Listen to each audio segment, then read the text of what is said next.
చాలామంది పేషెంట్లు ఓపీకి వచ్చే వాళ్ళలో మా నాన్నగారు గాని, తల్లి గారు వయస్సు ఎక్కువైతుంది, మతిమరుపు వస్తుంది, అది నార్మల్ ఏజింగా, డెమెన్షియా అనేది చాలామంది పేషెంట్లు కూడా వచ్చి అడుగుతారు. సో, మెయిన్‌గా మనము వయస్సు పెరుగుతున్న కొద్దీ ఇది డెమెన్షియాకి వెళ్తుందా లేదా అని చాలామంది భయపడుతుంటారు. దాన్ని మనం డిఫరెన్షియేట్ చేసుకోవడానికి మెయిన్‌గా 4 స్టెప్స్. ఒకటి మెమరీ. అంటే మనము అందరం కూడా అప్పుడప్పుడు మధ్యలో పేర్లు అవి మర్చిపోతుంటాము. కానీ డెమెన్షియా ఉన్న పేషెంట్ మన దగ్గరగా ఉన్న వాళ్ళ పేర్లు కూడా మర్చిపోవడం జరుగుతుంది.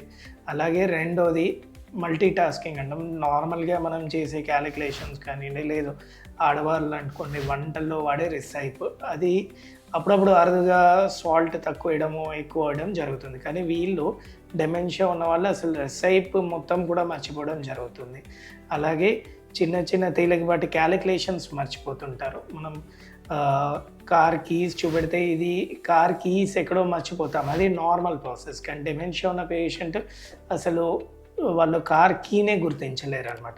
సో, ఈ మెమరీ లాస్ ఒకటి, టాస్కింగ్ ఒకటి, తర్వాత చిన్న చిన్న తేలికపాటి ప్రాబ్లమ్స్ చేయకపోవడము, నాలుగోది టైమ్ అండ్ ప్లేస్. మనం ఇక్కడ ఈ టైంలో ఎందుకు వెళ్తున్నామో, మనం ఇక్కడ చేయాల్సిన పని ఏంటనేది మర్చిపోతారు. సో, ఈ 4 కూడా చాలా ఇంపార్టెంట్. ఈ వీటిల్లో లోపాలు ఉంటే మాత్రం డెమెన్షియా ఉండే ఆస్కారం ఎక్కువ. Thank you.